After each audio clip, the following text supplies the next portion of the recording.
है बच्चों। तो कैसे हैं आप लोग। तो आपके सामने आपका प्यारा सा last chapter magnetic effect of electric current, ठीक है ना।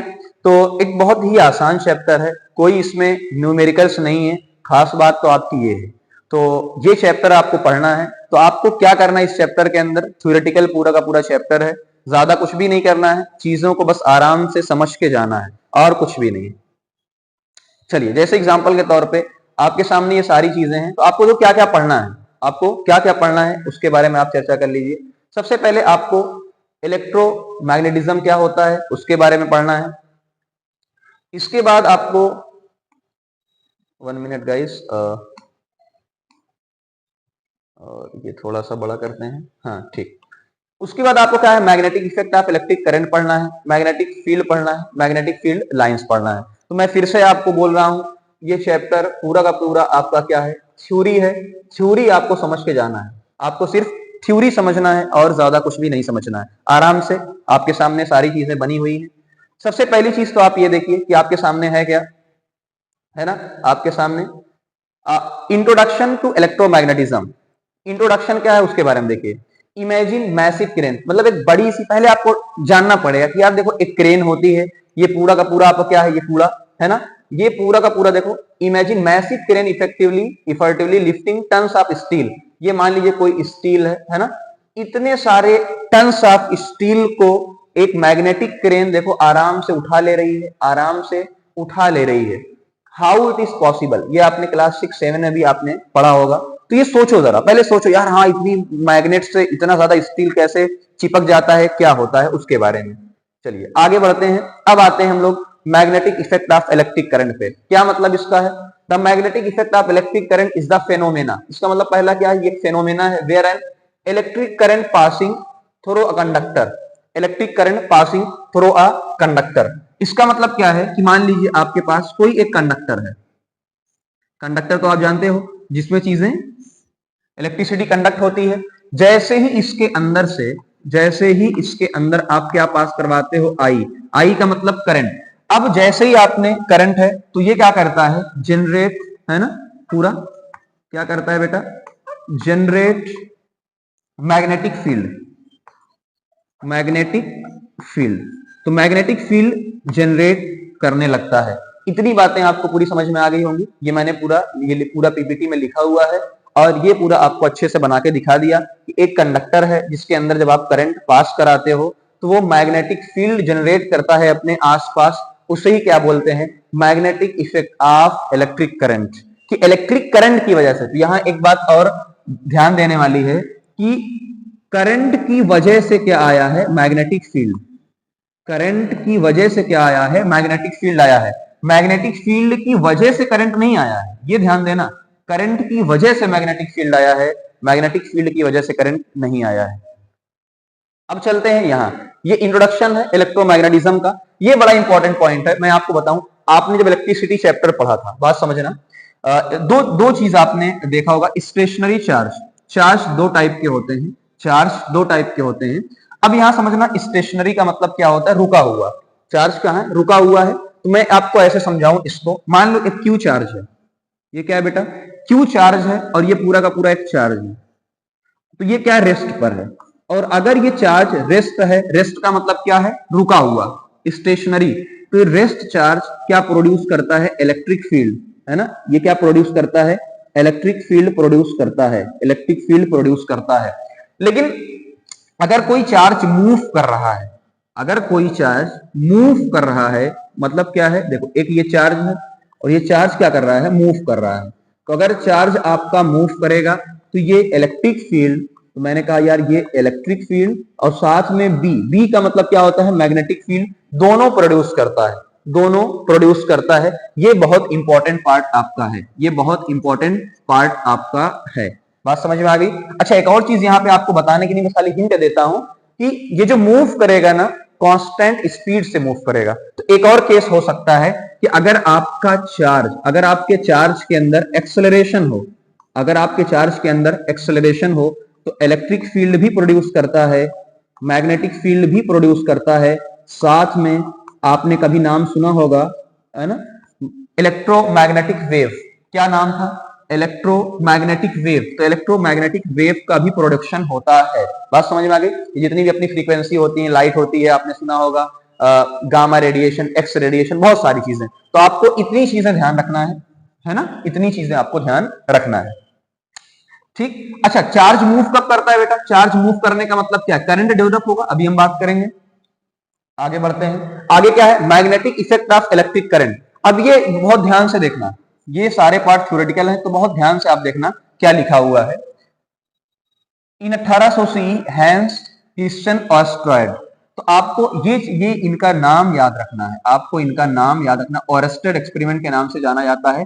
Made the initial observation that a conducting wire exhibit magnetic field.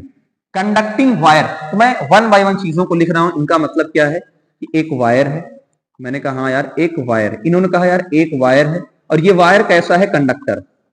पहले स्टेप में आपको आराम से समझना है कि यार इन्होंने क्या देखा, इन्होंने क्या देखा, इन्होंने क्या देखा या क्या ऑब्जर्व किया? एक कंडक्टर है, जैसे इस कंडक्टर के अंदर आप करंट फ्लो करवाते हो, जैसे इस कंडक्टर के अंदर आप करंट फ्लो करवाते हो, तो मैंने इनके अंदर करंट फ्लो करवा दिया, तो इन्होंने देखा कि इस वायर के अंदर, इस वायर में, है ना, वायर में क्या है? मैग्नेटिक प्रॉपर्टी आ गई है। क्या आ गई है? Magnetic property. तो मैंने लिखा मैग्नेटिक प्रॉपर्टी। तो इन्होंने ये, तो पहली चीज तो आपको क्लियर होना चाहिए, उन्होंने यार देखा क्या? उन्होंने क्या देखा कि एक कंडक्टर है, कंडक्टर के अंदर जब आप चार्ज फ्लो करवाते हो, या चार्ज के मतलब करंट फ्लो करवाते हो, तो वायर के अंदर मैग्नेटिक प्रॉपर्टी डेवलप हो जाती है। ठीक है, this phenomena is known as the magnetic effect of electric current. तो इसे ही क्या बोला? इसे ही बोला magnetic effect. Magnetic effect, magnetic effect है ना, बट मैग्नेटिक इफेक्ट किसका, ये आपको क्लियर है, इसलिए मैं हिंदी में लिख रहा हूं। मैग्नेटिक इफेक्ट किसका? हमने कहा करंट, इलेक्ट्रिक करंट का, नाम चाहे करंट बोलो, बट यहां पूरा नाम है इलेक्ट्रिक करंट का, इलेक्ट्रिक करंट का। क्लियर हो गया? मैग्नेटिक इफेक्ट है, बट किसका? इलेक्ट्रिक करंट का। Clear? He was the first to notice that the compass needle consistently deflected whenever current pass through a wire।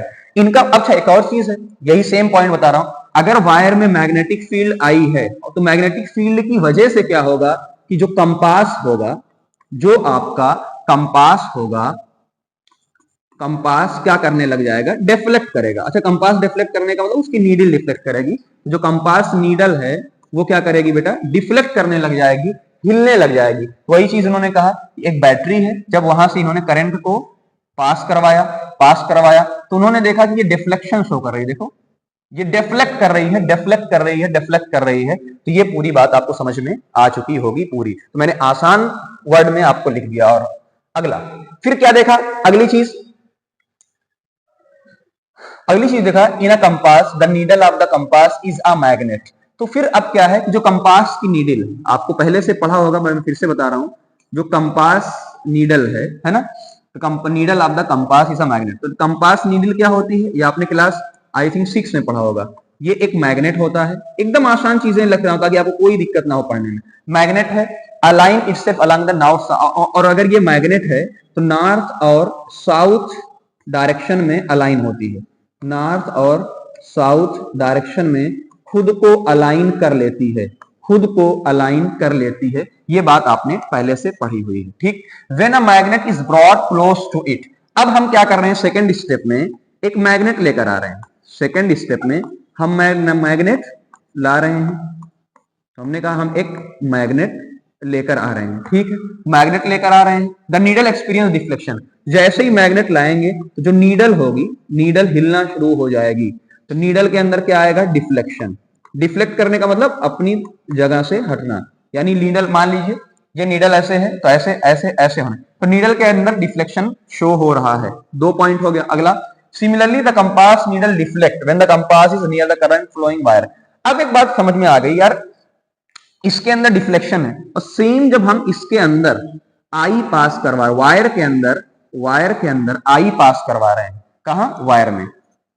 पूरी एकदम यार ऐसा पढ़ो कि दोबारा पढ़ने की जरूरत आपको ना। वायर में जब करंट पास करवा रहे हैं तब भी हम देख रहे हैं कि नीडल डिफ्लेक्शन शो कर रही है। पूरा तो एक्सपेरिमेंट सिंपल से बता रहा हूं, बहुत आराम से, कि बहुत आराम से देखो कि एक कंपास था, कंपास क्या होता है? मैग्नेट होता है जो कि नॉर्थ साउथ डायरेक्शन में होता है। बिल्कुल सर, नॉर्थ साउथ डायरेक्शन में होता है। तो हमने कहा यार मान लो, और शेप ले लेता हूं, थोड़ा सही रहेगा और अच्छे समझते हैं थोड़ा सा। हमने ये कहा कि सर ये कंपास है, और मान लीजिए मेरा एक सुई आपकी है ना, ये नॉर्थ है और ये साउथ डायरेक्शन आपकी है। ठीक है सर, नॉर्थ और साउथ डायरेक्शन आपकी है।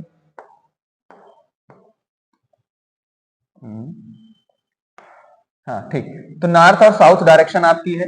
तो जैसे ही ये ऐसे नॉर्थ साउथ डायरेक्शन में होता है, सबसे पहले आप क्या लेकर आए? आप मैग्नेट लेकर आए। आप मैग्नेट लेकर आए इसके पास, तो इसने भी डिफ्लेक्शन शो किया, है ना, इसे घूमने लगा, मान लो डिफ्लेक्शन शो किया। आप क्या लेकर आए? वायर में करंट। आप वायर में क्या लेकर आए? आई का मतलब करंट, तब भी ये शो कर रही है, तब भी, यानी ये दो प्रॉपर्टी सिमिलर नजर आई। ये दो प्रॉपर्टी सिमिलर नजर आई, यानी सिंपल सा, जो मैग्नेट के साथ हो रहा था वही वायर के साथ हो रहा था। तो अब क्या समझ में इससे आएगा? इससे ये समझ में आएगा कि देखो वही सेम चीज है जो आपने क्लास 6 में पढ़ा होगा कि when an electric current traverse through a wire, जब इलेक्ट्रिक करंट को आप वायर के पास अंदर यानी ट्रेवल करवाते हो, तो it effectively behave like a magnet. तो ये मैग्नेट जैसा बिहेव करता है, ये मैग्नेट जैसा बिहेव करता है। ये बात आपको समझ में आनी चाहिए। ठीक, पहली बात, जैसे ये काम हमारा होगा तो मैग्नेट के जैसा बिहेव करने लग जाएगा। चलिए अब आते हैं क्वेश्चन के ऊपर। क्वेश्चन देखना क्या है, what did Oersted experiment, what did Oersted experiment, कि ऑरेस्टेड के एक्सपेरिमेंट से आपको क्या पता चला, इस बात को आपको ध्यान देना है। ऑरेस्टेड के एक्सपेरिमेंट से आपको क्या पता चला, इस चीज को आपको ध्यान देना है। ठीक, ध्यान क्या देना, देखो व्हाट डिड, पहला electric current produce gravitational field. अरे नहीं भाई, ग्रेविटेशनल फील्ड तो प्रोड्यूस करता ही नहीं था, ऐसा कुछ तो होता नहीं था। ठीक है sir, electric current produce magnetic field, हाँ ये बात तो सही है। और ऑप्शन पढ़ो, मैग्नेटिक फील्ड, नहीं नहीं नहीं, मैग्नेटिक फील्ड थोड़ी प्रोड्यूस करता है, नो रिलेशन, नहीं नहीं। तो हमें क्या पता चला, हमने पहले ही कहा था, आई करंट से, यानी करंट की वजह से क्या डेवलप हुआ है, मैग्नेटिक फील्ड का डेवलपमेंट हुआ है। बात समझ में आ गई? ठीक है, वही सेम चीज वही आपको दिया हुआ है। अब आते हैं मैग्नेटिक फील्ड के ऊपर। तो अभी आपको, तो अभी तक क्या पता चला आपको? अभी तक ये पता चला पूरे इतने देर में आपको कि करंट की वजह से मैग्नेटिक फील्ड का प्रोडक्शन हुआ है। अब आते हैं मैग्नेटिक फील्ड लाइन पे, कि मैग्नेटिक फील्ड लाइन क्या होती है। तो मैग्नेटिक फील्ड लाइन क्या होती है उसके ऊपर चर्चा करते हैं। पहला, an electric field surround an electric charge in addition to containing an electric field, the region of space surrounding। अब इसको मैंने कैसे समझाया है, मैंने देखो कैसे समझाया, बहुत सिंपल तरीके से बता रहा हूँ। मैं एक जगह गया हुआ था, तो वहां मुझसे सवाल किया गया एक सवाल कि सर, हालांकि क्लास 10 के लेवल में ये नहीं है, फिर भी मैं आपको बता रहा हूँ, बहुत आसानी के साथ समझना। What is the electric field, electric field है क्या? तो मैं बहुत सिंपल तरीके से समझाता हूँ कि भैया देखो, आपने देखा होगा अपने घर के आसपास कुत्ते, अपने घर के आसपास कुत्ते देखा होगा, हर कुत्तों का अपना एक एरिया होता है, हर कुत्तों का अपना क्या होता है, एक एरिया होता है ना। वो घूमते रहते हैं, दिन से सुबह से लेकर शाम तक उस एरिया में घूमते रहते हैं। अगर कोई दूसरा कुत्ता उस एरिया में आया, तो ये कुत्ते उसको भौं भौं भौं भौं भौं करने लगते हैं, भगाने लगते हैं। क्या पता चला, हर कुत्ते का अपना एरिया होता है। तो जिस तरीके से हर कुत्ते का अपना एक एरिया होता है जहां पे वो अपना फोर्स लगाता है कि मेरा एरिया है, ऐसे ही हर चार्ज का अपना एक एरिया होता है, सराउंडिंग रीजन होता है, जहां वो दूसरे चार्ज पर फोर्स लगाता है। अगर कोई आएगा, उस सराउंडिंग रीजन को क्या बोलते हैं, इलेक्ट्रिक फील्ड। अब आपको समझ में आ गया होगा, हर चार्ज का अपना एक इलेक्ट्रिक फील्ड होता है। सही लिखा है, N electric field surround any electric charge, कि किसी भी इलेक्ट्रिक चार्ज के ऊपर, कि अगर चार्ज रुका हुआ है तो वहां पर इलेक्ट्रिक फील्ड होती है। In addition containing an electric field, यानी इलेक्ट्रिक फील्ड के साथ साथ, इलेक्ट्रिक फील्ड के साथ साथ region of space surrounding any moving electric charge. तो यानी सिंपल मतलब क्या है बेटा, देखो जैसा कि हमने पहले ही डिस्कस कर लिया है कि अगर एक चार्ज है, एक चार्ज है, तो वो उसके आसपास एक एरिया होगा, जैसा कि यहाँ आपको फिगर में दिखाया गया है कि प्लस से निकलता है माइनस में जाता है। तो मैंने कहा यार, मैं मान लेता हूं एक चार्ज है और रुका हुआ है, ये वाला चार्ज रुका हुआ है, और इस चार्ज को मैंने कुछ नहीं माना, तो मैंने इस चार्ज को प्लस माना। कौन सा चार्ज है, प्लस।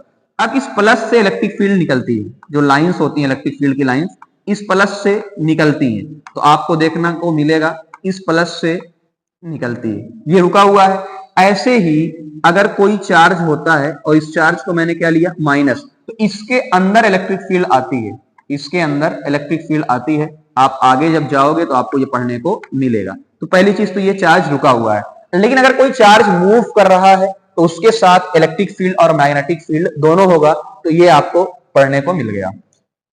अब आते हैं मैग्नेटिक फील्ड के ऊपर, तो वही सेम चीज मैंने कहा, the space around the magnet in which influence, देखो स्पेस अराउंड मैग्नेट, मैग्नेट के भी आसपास, which its influence can be felt, जहां उसका असर होता है। सिंपल सी बात है, मैंने पहले ही कहा, जिस तरीके से हर कुत्ते का अपना एक एरिया होता है, इसी तरीके से हर चार्ज का अपना एक एरिया होता है जहां वो इन्फ्लुएंस लगा सकता है।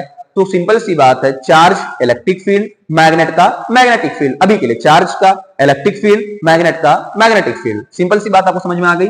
मैंने कहा यार अगर कोई चार्ज है ना, और चार्ज हम क्या मान रहे हैं, रुका हुआ, तो चार्ज का इलेक्ट्रिक फील्ड, चार्ज का जो एरिया होता है वो क्या होता है, इलेक्ट्रिक फील्ड, और मैग्नेट का मैग्नेटिक फील्ड, मैग्नेट का क्या आएगा, मैग्नेटिक फील्ड, मैग्नेटिक फील्ड होता है। बात समझ में आ गई। जहां पे ये इन्फ्लुएंस करते हैं, the direction of the magnetic field be at any location is the direction in which a compass needle point at that location, यानी साउथ से नॉर्थ। अब डायरेक्शन कैसे बताएंगे, डायरेक्शन तो इलेक्ट्रिक फील्ड की जो डायरेक्शन होती है वो कहां होती है, प्लस से माइनस में, प्लस से निकलती है, माइनस में जाती है, मैंने आपको शो कर दिया। मैग्नेटिक फील्ड का जो अभी आपके है, आपका मैग्नेट साउथ से नॉर्थ, अंदर है ना, साउथ से नॉर्थ होती है, साउथ से नॉर्थ। बात समझ में आई। ये पूरी कहानी आपको इतनी याद होनी चाहिए, बहुत आसान शब्द में बता रहा हूं, है ना, और भी लोग बताएंगे बट मैं अपनी पूरी ट्राई कर रहा हूं। आगे देखो, मैग्नेटिक फील्ड लाइन है ना, अब समझना, magnetic field line are imaginary, सबसे इंपॉर्टेंट वर्ड ये इमेजिनरी। क्या सच में दिखती है आपको, भाई क्या सच में दिखता है? जैसे मैं कह रहा हूं यार मेरे पास बहुत ज्यादा कॉमन सेंस है, क्या कॉमन सेंस आपको दिखेगा? अरे बिल्कुल नहीं दिखता है ना।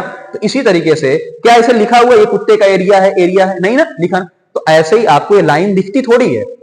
Magnetic field line are imaginary lines, पहला इमेजिनरी होती है, ठीक है।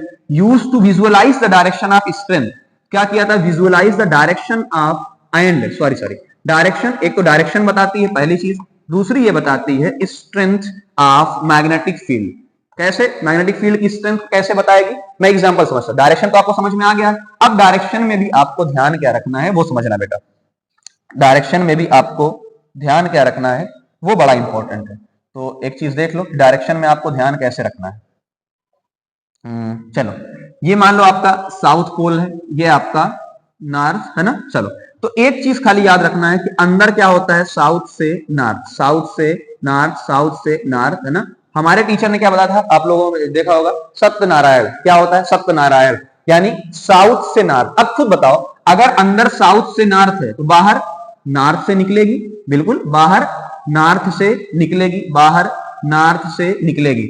और ये देखो धीरे धीरे धीरे धीरे धीरे धीरे धीरे धीरे फिर से इंटर कहां करेगी, साउथ के अंदर। ये फिर इंटर कहां करेगी, साउथ के अंदर इंटर करेगी, साउथ के अंदर। तो ऐसा पढ़ो ये चैप्टर, दोबारा जिंदगी में कभी पढ़ने की जरूरत आपको ना पड़े। सिंपल, सत्यनारायण अंदर साउथ से नॉर्थ, तो बाहर नॉर्थ से निकलेगी। तो आपसे पूछा कहां जा रहा है, तो मैंने कहा देखो अगर आपसे अंदर पूछा जा रहा है तो एक ही याद रखना, अंदर साउथ से नॉर्थ, तो ऑटोमेटिक आप बाहर का बता दोगे, नॉर्थ से साउथ की तरफ होने लगेगा। पहली चीज तो ये। दूसरा मैंने कहा डायरेक्शन तो उसने बता दिया, अगली चीज क्या है, स्ट्रेंथ ऑफ मैग्नेटिक फील्ड, इसके ऊपर चर्चा करो। स्ट्रेंथ ऑफ मैग्नेटिक फील्ड, इनका क्या मतलब है, इनका ये मतलब है कि मान लो एक मैग्नेट है, मैं आपके सामने दो मैग्नेट आपके सामने बनाता हूं, सॉरी ठीक है, और मैं आपके सामने दो चीज बनाता हूं, आपको समझ में आएगा कि देखो, एक मैग्नेट मैंने ये बनाया और एक मैग्नेट मैंने ये बनाया, ठीक है। अब दोनों में अंतर देखना, एक है साउथ से नॉर्थ, ठीक है ये, और एक ये वाला मैग्नेट है। अब इसके अंदर से जो लाइन निकली है ना, इसके अंदर जो लाइन निकली है, मैंने कहा यार एक अंदर वाला ठीक है, एक लाइन, दो लाइन, ठीक है, और यहां जो इंटर की है एक लाइन और दो लाइन, सिर्फ दो लाइन। तो मैंने कहा दो लाइन जो है वो इसके अंदर इंटर की है, ठीक है। इसके अंदर मैं दिखा रहा हूं, एक, दो, तीन, चार, पांच, ऐसे ही एक, दो, तीन, 4 5, तो इसके अंदर कितनी लाइन है? 5 लाइन। अब खुद बताओ कि क्या जितनी ज्यादा लाइन होगी उतनी ज्यादा स्ट्रेंथ होगी? बिल्कुल। तो इसका मतलब जो स्ट्रेंथ है, जो ताकत है, वो किस पे डिपेंड कर रही है? नंबर ऑफ लाइन पे। किस पे डिपेंड कर रही है? नंबर ऑफ लाइन पे। तो वही चीज आपको बताया जा रहा है। चलिए अगली चीज, छोटी छोटी चीजें। अब एक्सपेरिमेंट देख लेते हैं क्या है। एक्सपेरिमेंट आपको बहुत ध्यान से देखना है। स्ट्रॉन्ग बार मैग्नेट, हमें क्या क्या लेना है? वो तो खैर बार मैग्नेट तो लेना ही है। तो आपको एक तो बार मैग्नेट लेना है, शीट ऑफ पेपर लेना है, आयरन फिलिंग्स लेना है ना, सील्ड बैग। स्टेप अगला क्या स्टेप क्या? Spread iron filling sheet of paper. Paper पे आपने लगा दिया। Carefully place the bar magnet under the paper without touching observe iron filling. ये आपको एनसीईआरटी का एक्सपेरिमेंट आपको समझ में आ गया होगा कि आपको क्या करना है। एक बार मैग्नेट लेना है, नीचे उसको पेपर के नीचे लगा देना है और ढेर सारी आपको जो कील के बुरादे होते हैं उसको वहां पे डालना है। तो आपको दिखेगा the iron filling form line. Iron filling ने लाइन फॉर्म की है। देखो ये आपको लाइन दिख रही होगी, ये आपको लाइन दिख रही होगी, ये आपको लाइन ऐसे दिख रही होगी। तो कौन सा साउथ कौन सा नॉर्थ हमको नहीं पता। These represent magnetic field line. तो ये जो आपको लाइन दिख रही है ना, ये वाला ऐसे ऐसे ऐसे या ऐसे जो भी लाइंस आपको दिख रही है, पहला वो मैग्नेटिक फील्ड लाइन है। ये भी पूछा जा सकता है। These line show the direction and strength. Direction बता रहा है और स्ट्रेंथ बता रहा है। Denser cluster indicate stronger region. Denser cluster stronger region, इसका मतलब क्या है? बहुत ध्यान समझना। इसको मैं बैक पे चलता हूं, यहां आपको समझाता हूं कि क्या इनका मतलब है। इनका मतलब समझना बेटा। देखो क्या यहाँ पे देखो, इस पोल पे इस तरफ देखो और इस तरफ देखो, क्या मामला डेंस है? क्या यहाँ पे ढेर सारी लाइन है? तो ये घना मामला है। घना का मतलब क्या होता है? डेंस। घना का मतलब डेंस। तो जो पोल होते हैं, चाहे नॉर्थ हो और चाहे साउथ हो, चाहे नॉर्थ हो और चाहे साउथ हो, तो जो घना एरिया होता है, इसका मतलब यहाँ पे तगड़ा मामला है, बहुत तगड़ा। तगड़ा का मतलब क्या होता है? बहुत मस्त है और बहुत ज्यादा है। तो जो पोल होते हैं, पोल पे स्ट्रेंथ मैक्सिमम होती है। देख लो यहां दूर दूर है, यहां पास में है। घना कह लो, पास में कह लो, है ना, पास है। और फील्ड अगर लाइंस पास पास होंगे तो ताकत क्या होगी इनकी? बहुत ज्यादा। तो ये आपने क्लास 6 से पढ़ा होगा, पोल पे बहुत ज्यादा ताकत होती है। चलिए वही चीज कह रहे हैं। चलो कोई भी चीज छूटेगी। Magnetic field line properties. Properties पे तो हमेशा क्वेश्चन आता है। प्रॉपर्टीज देख लीजिए। The direction of the magnetic field is tangent to the field line at any point small compass direction. Tangent का मतलब क्या होता है उसके बारे में भी बता देता हूं आपको। Tangent, मान लो ये देखो, tangent का मतलब क्या है? ये देखो पूरा का पूरा है। चलिए हम ये कह रहे हैं आपसे, मैं इसको थोड़ा सा और बड़ा करता हूं,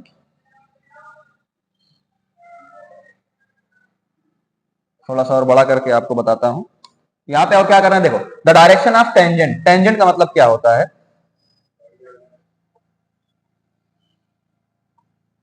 टेंजेंट का मतलब क्या होता है कि मान लो इस पॉइंट पे आपको निकालना है।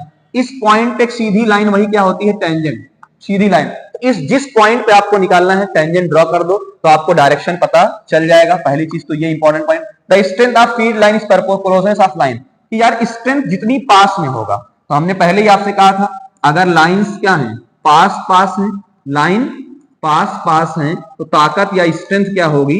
ज्यादा होगी। ताकत या स्ट्रेंथ क्या होगी? ज्यादा होगी। हो गया। Number of line per unit area, वही चीज है density. Magnetic field line can never cross each other. कभी भी एक दूसरे को क्रॉस नहीं करेंगी। कभी भी एक दूसरे को क्रॉस नहीं करेंगे। उसका भी रीजन समझ लो। मान लो ये लाइन क्रॉस कर रही है, ये लाइन क्रॉस कर रही है। इस पॉइंट पे दो टेंजेंट होंगे, एक इधर जा रहा है, एक इधर जा रहा है। क्या दो डायरेक्शन पॉसिबल है? बिल्कुल नहीं। तो हम कहेंगे दो डायरेक्शन कभी भी पॉसिबल नहीं है, इसलिए कभी क्रॉस नहीं करते हैं। चलो मैग्नेटिक, अगला magnetic field line are continuous. Continuous का मतलब लगातार। They go from north pole to the south, बीच में रुकते नहीं है।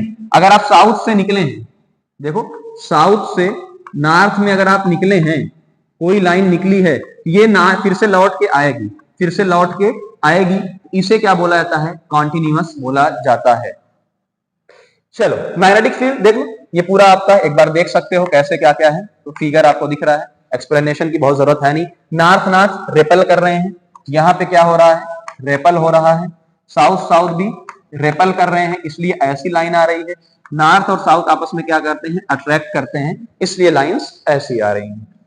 चलो अब क्वेश्चन की तरफ चलते हैं। Direction of magnetic field outside, कहां पूछा है? आउटसाइड। तो आपको एक ही याद करना था, अंदर साउथ से नॉर्थ, तो बाहर नॉर्थ से साउथ। कहां जाएगा? From north pole to south. बात समझ में आ गई? ठीक है। Circular around the magnet from the line, outside की बात पूछा गया है, तो from north pole to south pole. ठीक है, सही है। Circular around the from the centre of magnet to the pole, circular around the magnet. चलो अगला एक बात देख लो, statement is true about magnetic field line, they are cross करती नहीं है, क्लोज लूप आपकी बनाती है। ठीक, they start from south pole and end outside में, तो ये गलत हो जाएगा, पैरेलल होती नहीं है, ये ऑप्शन आपका सही जाएगा। समरी देख लो, पूरा समरी, ये पूरी समरी आपकी है, अभी तक का जो आपने पढ़ा उसकी समरी है। The magnetic effect of electric current is the phenomena, electric current pass करने पर, तो मैंने सिंपल से एक लाइन में लिखा कि इलेक्ट्रिक करंट, आप करंट पास करोगे तो मैग्नेटिक फील्ड जनरेट होगी, तो मैग्नेटिक फील्ड क्या होगी? डेवलप होगी। ठीक, मैग्नेटिक फील्ड आएगी। तो ये आपकी पहली समरी है। दूसरी क्या है? The space around the magnet in influence, है ना, तो जो मैग्नेट के अराउंड की फील्ड, तो पहले बता चुके हैं कि मैग्नेट के चारों तरफ का जो एरिया होता है ना, स्पेस होता है, उसे क्या बोलते हैं? वो मैग्नेटिक फील्ड माना जाता है। और इमेजिनरी लाइन होती है, डायरेक्शन और स्ट्रेंथ बताती है, डायरेक्शन बताती है और स्ट्रेंथ बताती है। चलिए, इतनी चीजें थी जो आपको पढ़नी थी। आपका सेकंड पार्ट भी इसके बाद आएगा, पहले इसको अच्छे से पढ़ो, समझो, फिर हम सेकंड पार्ट की तरफ चलते हैं। Thank you very much.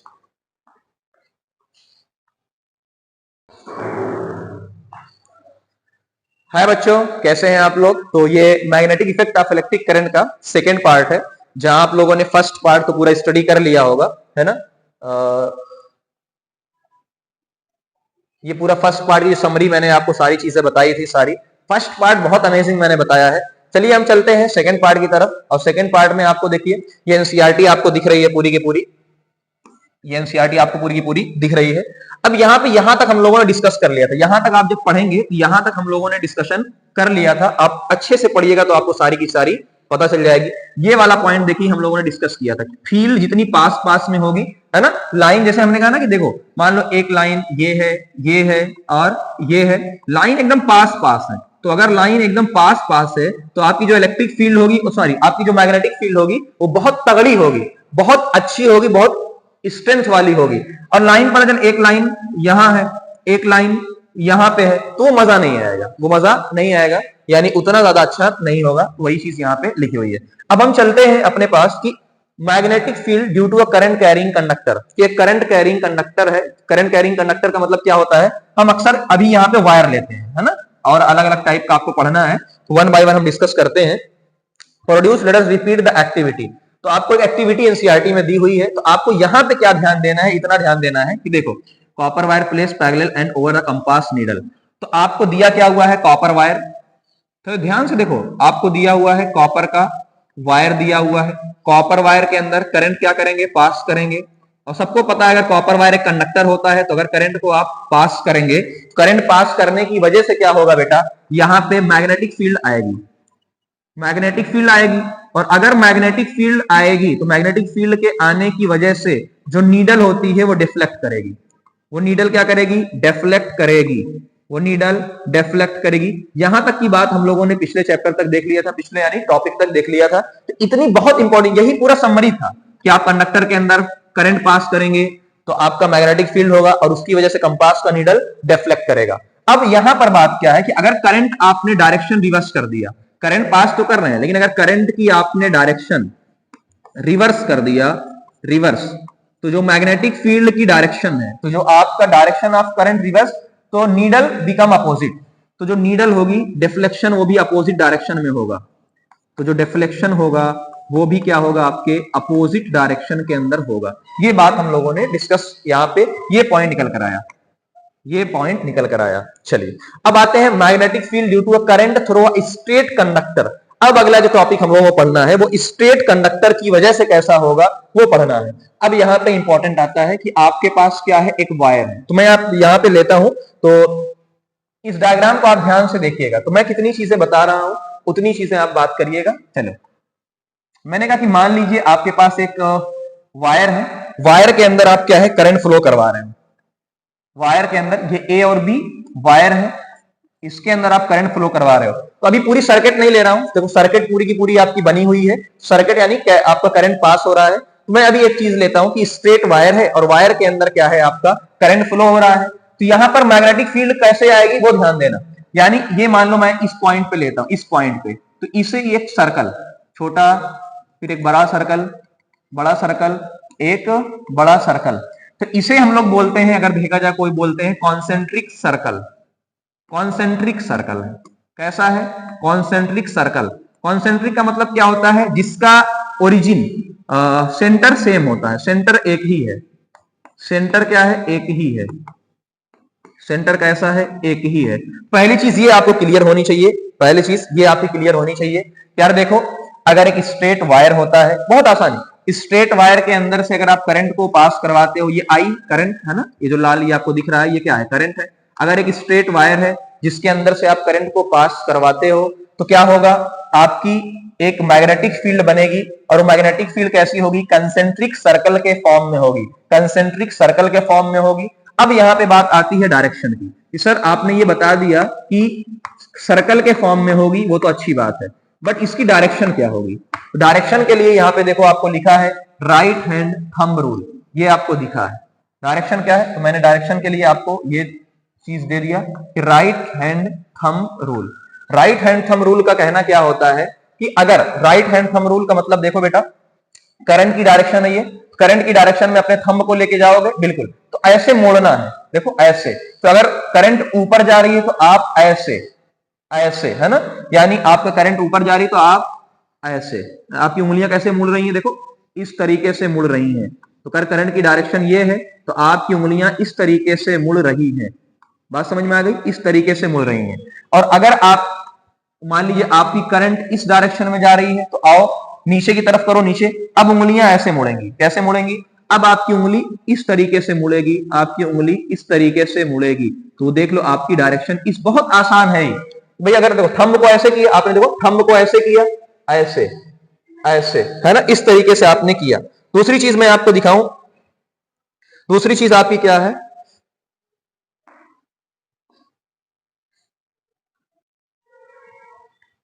चलिए, तो ये आपको समझ में आ गया है। एनसीईआरटी का एक क्वेश्चन है, उसको भी डिस्कस कर लेते हैं कि अगर आपका ये आपका मान लीजिए ये वेस्ट है और ये ईस्ट है, अगर इस डायरेक्शन में फॉलो होगा तो क्या होगा, कुछ नहीं, थंब को मैंने इस डायरेक्शन में किया, देखो थंब मेरा इस डायरेक्शन के अंदर है, मैंने उंगली को ऐसे मोड़ा, उंगली को ऐसे मोड़ा, क्या अंदर से ऐसे जाएगी, तो यानी यहां पे देखो ऐसे जाएगी, तो यहां पे इनवर्ड, यहां पे इनवर्ड और यहां पे आउटवर्ड, है ना। सेम कहानी देखो ऐसे है, सेम।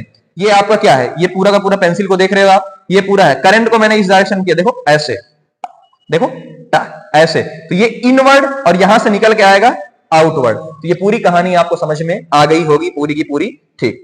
चलिए अब हम चलते हैं यहां पे, एक देखो ये पूरा आपको राइट हैंड थंब रूल आपको पूरा दिया हुआ है, ये क्वेश्चन आपको यहाँ पे मिल जाएगा, ये वाला क्वेश्चन जो मैंने आपसे डिस्कस किया है। अब ये किस पे डिपेंड करता है, डिपेंड किस पे करता है उसको देख लीजिए, ये किस पे डिपेंड करता है आप उसको देख लीजिए, इंपॉर्टेंट है। सबसे पहली बात है, करंट पे डिपेंड करेगा ही, करंट, करंट पे तो डिपेंड करेगा भाई, करंट ज्यादा, करंट ज्यादा तो मैग्नेटिक फील्ड क्या आएगा, ज्यादा आएगा, सिंपल सी बात है, इसमें तो कोई दो राय है नहीं, कोई दो राय है नहीं।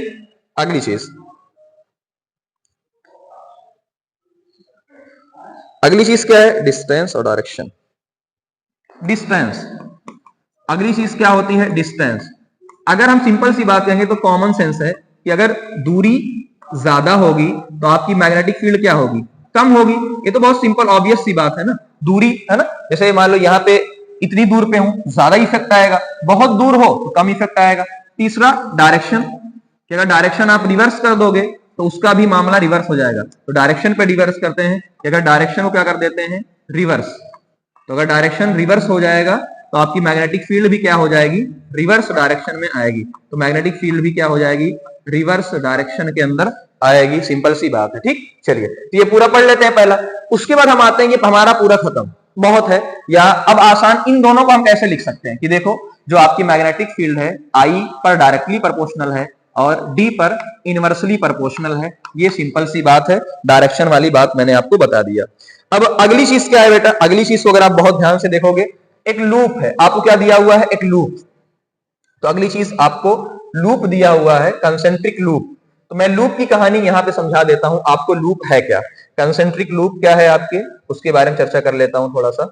कि देखो, मान लो ये कोई कंसेंट्रिक लूप है, ये आपका पूरा कंसेंट्रिक लूप है, इसके बारे में चर्चा। मान लो यहां से हम करंट को पास करवा रहे हैं, करंट को यहां से पास करवा रहे हैं। अब एक सिंपल सी बात बता रहा हूं आपको कैसे याद रखना है, आपको इस पूरे लूप को कैसे याद रखना है, मैं उसकी बात कर रहा हूं। देखो ये जो लूप है, समझना बात, ये मैंने एक बहुत बड़ा सा लूप बनाया, एक बहुत बड़ा सा लूप बनाया, मैंने एक छोटा सा पार्ट लिया, मैंने एक छोटा सा पार्ट लिया। इस पार्ट को ध्यान से देखो, इस पार्ट को जब आप जूम करोगे, मैं जूम कर रहा हूं, मान लो इस पार्ट को मैं जूम कर रहा हूं और जूम कर रहा हूं और बड़ा कर रहा हूं, देखो लो कितना बड़ा कर लो, है ना। क्या ये आपको स्ट्रेट लाइन दिख रहा है, यानी ये जो आपको तकरीबन तकरीबन एक स्ट्रेट लाइन दिख रहा है, तकरीबन तकरीबन, तो मैं ये कह सकता हूं एक जो बड़ा सा लूप होता है, बहुत बड़ा सा लूप होता है, उसका एक छोटा पार्ट कैसा होता है, सीधा होता है। देखो सीधा आपको दिख रहा है, तो आपको कैसा दिख रहा है, सीधा दिख रहा है ना। तो आपको कैसा दिख रहा है बेटा, आपको सीधा दिख रहा है। इतना भी सीधा नहीं दिखना था, चलो। तो ये आपको सीधा दिख रहा है, तो यानी कुछ नहीं है, जिस तरीके से अभी ने आपने पीछे सीधे के लिए, देखो सीधे के लिए स्ट्रेट वायर के लिए कंसेंट्रिक सर्कल है, स्ट्रेट वायर के लिए कंसेंट्रिक सर्कल है, तो इसके लिए भी कैसा आ जाएगा, कंसेंट्रिक सर्कल है। इसके लिए भी देखो कंसेंट्रिक, तो चाहे ऐसे बनाओ चाहे ऐसे, भाई इसके लिए भी आपको कैसा बन जाएगा, आपको इसके लिए भी कंसेंट्रिक सर्कल, कंसेंट्रिक सर्कल ऐसे। इस पॉइंट पे ले रहा हूं तो सर्कल, इस पॉइंट पे ले रहा हूं तो सर्कल, सर्कल, बीच में एक स्ट्रेट लाइन में, ये भी सर्कल है बीच में, ये ध्यान देना, जो सेंटर होता है, जो बीच होता है, उसमें क्या होता है आपका स्ट्रेट लाइन होता है। क्यों, ये भी एक सर्कल है ना, देखो ये भी एक बड़ा सा सर्कल ही तो है, बट दिखने में आपको कैसी लाइन दिखेगी, स्ट्रेट लाइन दिखेगी। कैसी दिखेगी, स्ट्रेट लाइन दिखेगी। सिंपल सी बात है, वही आपको एक्सप्लेन किया गया है, वही आपको एक्सप्लेन किया गया है। ठीक, अब आते हैं इसमें, है ना, कि अगर आपका इसमें छोटी छोटी बातें कर लेते हैं डायरेक्शन की, इसमें भी बात कर लेते हैं डायरेक्शन की। एक सर्कल मैंने ये लिया और एक सर्कल मैंने ये लिया, आपके सामने दो सर्कल लिए। मान लीजिए इसमें करंट की डायरेक्शन ऐसे है, ऐसे क्लॉकवाइज जा रही है, इसमें एंटी क्लॉकवाइज जा रही है। फिर से वही काम करो, फिर से वही काम, देखो ये क्लॉकवाइज जा रही है, आपने उंगली को ऐसे बेंड किया, क्लॉकवाइज बेंड किया, क्लॉकवाइज, तो कहां जा रहे हैं, अंदर, इन, कहां जा रहे हैं, इन, तो इसमें कहां जाएंगे, आउट, है ना। डायरेक्शन आपको पता चल गई, इन और आउट की आपको डायरेक्शन भी पता चल गई है, बात समझ में आई, ठीक, मैं आपको डायरेक्शन पता चल गई है। फिर हम बात कर लेते हैं सोलेनॉइड की, ठीक, नंबर ऑफ सोलेनॉइड, ठीक। तो अब हम सीधे एनसीईआरटी की ये पूरी लाइन आप यहां से यहां तक पूरी पढ़ सकते हैं, बात समझ में आ गई, सेम डायरेक्शन, ठीक। मैग्नेटिक फील्ड करंट, अब सॉरी ये वाली लाइन नहीं, आपको ये पूरी जो पीछे पूरी लाइन गई थी वो लाइन हम पढ़ सकते हैं। अब हम सोलेनॉइड की बात कर लेते हैं कि सोलेनॉइड में क्या होता है। सोलेनॉइड के लिए ये चीज सबसे, ये लाइन सबसे इंपॉर्टेंट है। पहली चीज क्या ना, सोलेनॉइड क्या होती है, इस पे हम चर्चा कर लेते हैं पूरी की पूरी बात, फिर देखते हैं आगे क्या होता है।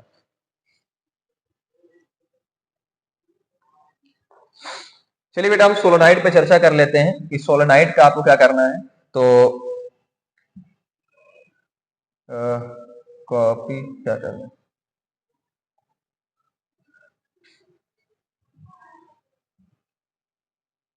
चलिए सोलेनॉइड पे चर्चा कर लेते हैं वन बाय वन, इसको हम मिटाते हैं, ये समझ में आ गया होगा आप लोगों को। लास्ट आपका है, फिलहाल यहीं पे इंटर करते हैं, सोलेनॉइड की बात करते हैं, है ना। तो चलिए सोलेनॉइड की चर्चा कर लेते हैं। अच्छा पेज आगे नहीं बढ़ेगा, ओके कोई बात नहीं, ये इधर कर लेते हैं। और चलिए अब हम इस पे चलते हैं, सोलेनॉइड की तरफ चलते हैं। ये है अपना सोलेनॉइड। सोलेनॉइड क्या होता है, सिंपल सी बात, अगर आप देखेंगे solenoid a coil of many circular turn, एक कॉइल है, मान लीजिए ये आपने कोई एक पाइप या कोई भी चीज ले लिया है, इस पे बहुत सारी कॉइल लपेट दिया है, इस पे बहुत सारी एकदम पास पास पास पास पास। पहले एनसीईआरटी में जानबूझ के पढ़वा रहा हूं, ये इंपॉर्टेंट, एनसीईआरटी सब लोग रीड कर लेंगे। A coil of many turn, तो हमने कहा यार अगर कॉइल है, एक कॉइल है जिसके अंदर बहुत सारे टर्न है, बहुत सारे टर्न है, खूब एकदम, मान लो यही एक मैं लेकर आया हूं कोई, इस पे खूब सारा लपेट दिया हूं, खूब सारी कॉपर की वायर लपेट दिया हूं, खूब सारी कॉपर की वायर लपेट दिया हूं, तो इसे क्या सिलेंडर का शेप बन जाएगा। लपेटने के बाद सिलिंडर का शेप, सिलिंडर शेप रहता है, शेप कैसा बन जाएगा, सिलिंडर बन जाएगा, तो इसे ही हम लोग क्या बोलते हैं, सोलेनॉइड, क्या बोलते हैं बेटा? सोलेनॉइड बोलते हैं, सोलेनॉइड बोलते हैं, पहली चीज। The pattern of the magnetic field line around a current carrying solenoid is shown. Pattern कैसा होता है आपको दिख जाएगा सोलेनॉइड के अंदर जब आप करंट को पास करवाते हैं। तो हम अगले पेज पे ले लेते हैं कि आपने सोलेनॉइड मान लो आपने लिया, सोलेनॉइड आपने लिया, तो ये पूरा आपका ऐसे ऐसे कॉइल होती है ना, मैं पाइप नहीं दिखा रहा हूं, ऐसे ऐसे कॉइल होती है। तो इलेक्ट्रिक फील्ड ऐसे जाती है अंदर की तरफ, स्ट्रेट लाइन ऐसे पैरेलल लाइंस जाती हैं, ऐसे पैरेलल लाइंस अंदर जाती हैं और बाहर यही लाइन ऐसे निकल जाती है, यही बाहर लाइन ऐसे ऐसे से निकल जाती है। मैं थोड़ा सा इसको करता हूं, यही लाइन बाहर ऐसे ऐसे निकल जाती है, ऐसे पूरी। ये देख के आपको कुछ अंदाजा लग रहा है, ये देख के आपको अंदाजा लग रहा होगा ये पूरा कि ये तो यार ऐसा जैसा था एक बार मैग्नेट, जैसे एक बार मैग्नेट था, सेम लाइन ऐसे ही होती है, सेम लाइन इसकी ऐसे ही होती है। लाइक ये क्वेश्चन पूछा जाता है कि इनकी जो लाइंस होती है करंट साथ में कंपेयर द, तो इसको मैं थोड़ा सा और जूम करता हूं।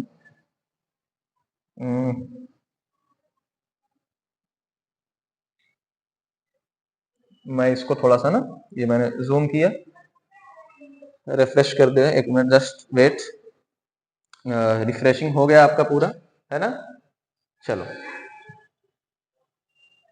ठीक, चलिए ये हो गया magnet with the, they look like similar, in fact one end of the solenoid behave as a magnetic north pole. तो एक एंड आपका क्या है, तो यहां पर देखो आपको साउथ मिल जाएगा, यहाँ पे नॉर्थ मिल जाएगा, क्योंकि देखो लाइन अंदर ऐसे जा रही है, साउथ से क्या जा रही है, नॉर्थ जा रही है, पहली चीज, ठीक। While the other behave as the south pole, the field line inside the solenoid are in the form of parallel। अंदर की फील्ड कैसी है समझा, अंदर सोलेनॉइड के अंदर, ये बात सबसे इंपॉर्टेंट है, सोलेनॉइड के अंदर जो है स्ट्रेट फील्ड होती है, स्ट्रेट, सीधी स्ट्रेट लाइन होती है, सीधी लाइंस होती हैं, in the form of parallel, indicate magnetic field is same at that point. क्या बताती है, मैं फिर से आपको कह रहा हूं, फिर से आपसे कह रहा हूं, इरेज कर रहा हूं इस चीज को, पूरा का पूरा मैं इरेज कर रहा हूं, क्लीन कर दिया मैंने। देखो अंदर लाइन कैसी है, अंदर मैंने कहा यार अंदर ये साउथ है और ये नॉर्थ है, अंदर एक स्ट्रेट लाइन है, तो अंदर पैरेलल लाइन है, और ये पैरेलल लाइन ये बता रही है कि आपकी फील्ड यूनिफॉर्म है, आपकी यूनिफॉर्म है, यानी ऑल पॉइंट पर सेम है, ऑल पॉइंट पर सेम। ये आपको लाइन सबसे इंपॉर्टेंट है, यही लाइन आपसे बार बार पूछी है। अंदर की बात कर रहा हूं, अंदर की बात कर रहा हूं, अंदर की बात कर रहा हूं, ये पॉइंट आपको ध्यान देना है। A strong magnetic field produced inside a solenoid can be used to magnetize the piece of magnetic material like soft iron inside the coil, the magnetic form electromagnet। ये लाइन आपको रट लेनी है, ये लाइन आपको रट लेनी है, रट लेनी है। क्या मतलब इसका है, मतलब यही है कि एक सोलेनॉइड है, सोलेनॉइड के अंदर बहुत तगड़ी मैग्नेटिक फील्ड जनरेट हुई है, इसके अंदर आप सॉफ्ट आयरन, इसके अंदर सॉफ्ट आयरन डालेंगे। जब सॉफ्ट आयरन एक मटेरियल होता है, ये आयरन नहीं, घर वाला आयरन नहीं, दूसरा आयरन ना, एक मटेरियल होता है सॉफ्ट आयरन, तो उसके अंदर जैसे ही डालेंगे तो इस सॉफ्ट आयरन को भी ये मैग्नेटाइज कर देगा, यानी मैग्नेट बना देगा। कैसा बना देगा, मैग्नेट बना देगा। इसे हम लोग बोलेंगे इलेक्ट्रोमैग्नेट। क्या बोलेंगे, इलेक्ट्रोमैग्नेट। तो ये तीन तरीके की फील्ड आपके पास दी हुई थी। सोलेनॉइड सबसे ज्यादा इंपॉर्टेंट है। बताओ सोलेनॉइड किन किन चीजों पे डिपेंड करता है, तो हर कोई डिपेंड करेगा, बस इसमें ध्यान देना, सोलेनॉइड में ध्यान देना। पहला, सोलेनॉइड किन किन चीजों पे डिपेंड करता है, इसका जो फॉर्मूला होता है mu naught is equal to, sorry, magnetic field is equal to mu naught n I. Current पे तो डिपेंड करेगा ही करेगा। एन का मतलब होता है नंबर ऑफ यूनिट टर्न, ये होता है लेंथ। क्या होता है, लेंथ। कुल मिला जुला के आपको ये ध्यान देना है कितने टर्न है। भाई जितना ज्यादा टर्न देंगे, जितना, मान लो एक में 50 एक में 100 है, जैसे मैंने कहा कि एक 50 टर्न का है, एक 100 टर्न का है, एक 50 का है और एक 100 का है, तो ऑब्वियस 100 वाले ज्यादा होगा, ठीक है ना। अच्छा, लेंथ वाला मैं आपको नहीं बता रहा हूं क्योंकि आपके सिलेबस में नहीं, कंफ्यूज फालतू में हो जाएंगे। इतना ध्यान रखना, एक करंट पे सब कोई डिपेंड करता है, ये नंबर ऑफ टर्न पे भी डिपेंड करेगा, कितने टर्न की सोलेनॉइड आपने बनाई है। बात समझ में आ गई, ठीक। और सोलेनॉइड का यूज तो मैंने कहा, इसीलिए मैंने जानबूझ के एनसीईआरटी ली है, कोई पीपीटी नहीं लिया है, तो ये एनसीईआरटी ही का पूरा मामला है। तो ये आपसे मैं कहूंगा कि आप लोग 3 पेज जरूर जाके पढ़ना, है ना। ये वाला पेज जरूर पढ़ना, एक पेज नंबर ये जो आपका वही है, पेज नंबर 2 आपको मिल जाएगा, और पेज नंबर आपको ये 3, ये आपको एनसीईआरटी से रीड करना है। मैं चाहता तो पीपीटी ला सकता था, पीडीएफ ला सकता था, बट मुझे पता है सारे क्वेश्चन आपको एनसीईआरटी ही के मिलेंगे, इसलिए प्लीज आप एनसीईआरटी को रीड करिएगा। बाकी अगले पार्ट में टाइम नहीं, किसी वजह से कहीं जाना पड़ रहा है, अगले पार्ट में जो आपकी छोटी छोटी थोड़ी सी चीजें बची हुई हैं, ज्यादा नहीं कुछ बचा हुआ है आपका, ये मैं पूरा समझाऊंगा और आपको डोमेस्टिक सर्किट पूरा समझाऊंगा पूरा का पूरा। तो अगला पार्ट लास्ट होगा, बहुत इंपॉर्टेंट है। मैंने कोशिश किया है कि आपको समझा पाऊं, बट एनसीईआरटी की लाइन इंपॉर्टेंट है, इसलिए मैंने बहुत ज्यादा कुछ नहीं किया है। चलिए मिलते हैं फिर।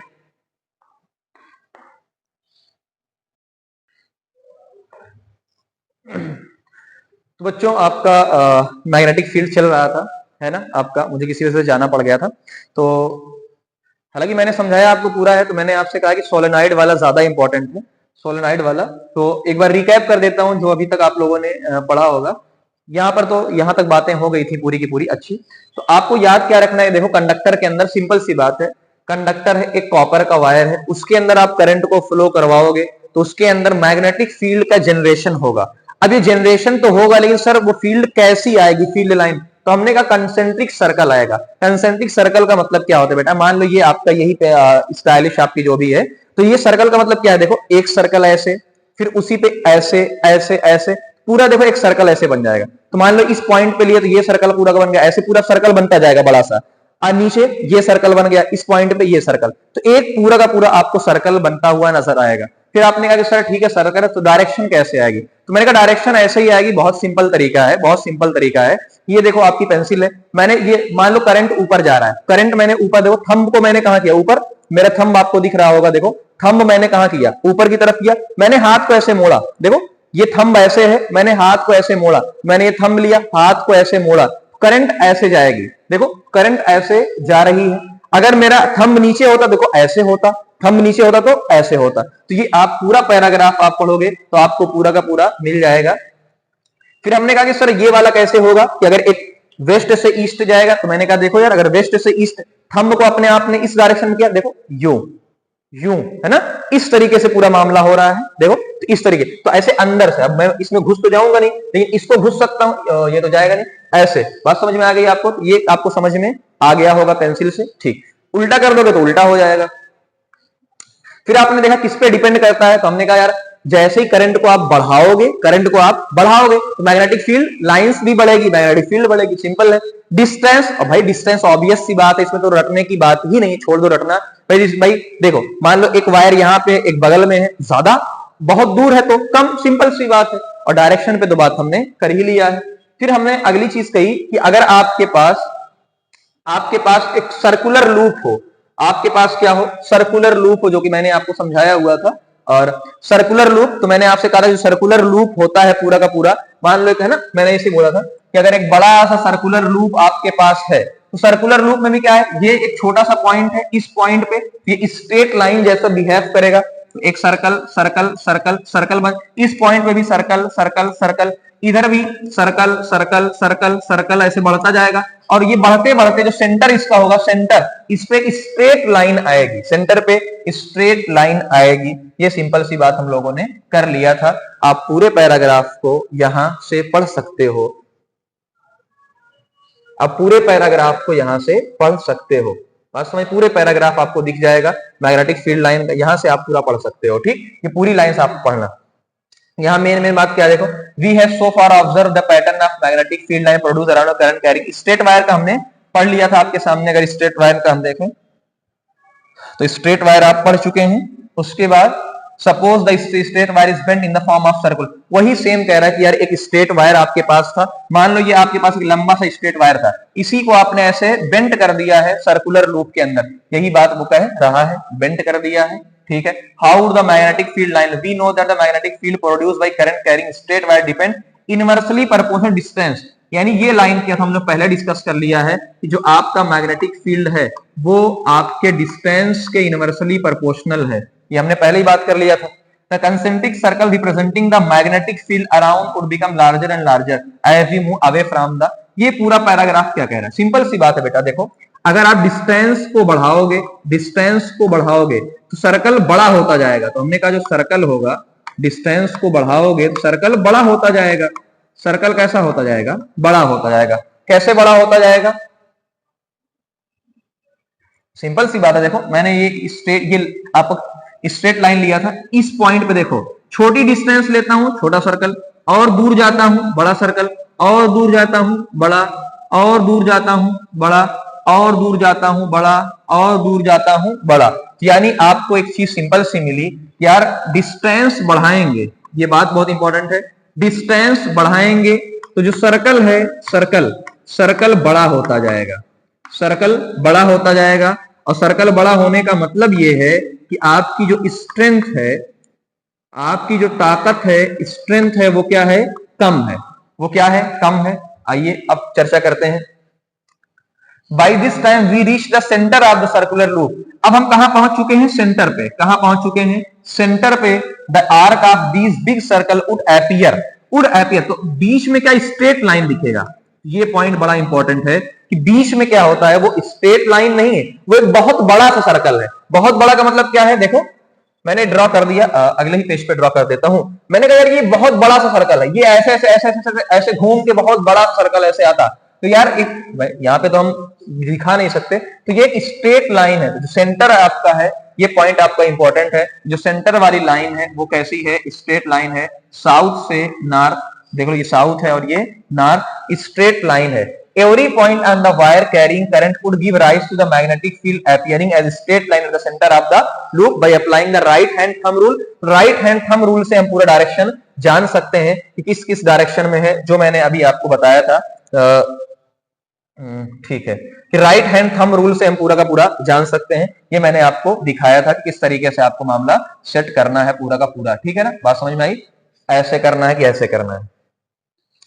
फिर हमने सोलेनॉइड की बात की थी और सोलेनॉइड में भी मैंने आपको अच्छे से समझा दिया था, सोलेनॉइड की पूरी कहानी आपको समझा दिया था, पैराग्राफ भी आपको पढ़ने को बता दिया था। यहां तक हमारी बात कर ली गई थी इलेक्ट्रोमैग्नेट की, ये पूरा आपका इलेक्ट्रोमैग्नेट किस तरीके से आपका बनता है। अब हम चलते हैं रिवीजन के बाद, आपको चलते हैं लेके कि परमानेंट और इलेक्ट्रोमैग्नेट आपका कैसे होता है। परमानेंट मैग्नेट और इलेक्ट्रोमैग्नेट, बेटा समझना, परमानेंट मैग्नेट का मतलब क्या होता है? एक ऐसा मैग्नेट जो परमानेंट है, ऐसा नहीं जो एक बार बन गया वो बन गया है, परमानेंट है। इलेक्ट्रोमैग्नेट जो हमारे काम का है, जो अभी हमने जस्ट बनाया था थोड़ी देर पहले, इलेक्ट्रोमैग्नेट, अगर किसी को याद हो तो इलेक्ट्रोमैग्नेट हमने ये बनाया था कि अगर आप सोलेनॉइड के अंदर करंट पास करवा देते हो, मैंने कहा रट लेना, अगर आप सोलेनॉइड है, ये सोलेनॉइड के अंदर आपने करंट पास करवाया, करंट पास करवाया आपने, तो क्या बन गया? वो इलेक्ट्रोमैग्नेट बन जाता है, सॉफ्ट आयरन वाला। इसे इलेक्ट्रोमैग्नेट हमने पहले ही डिस्कस किया था।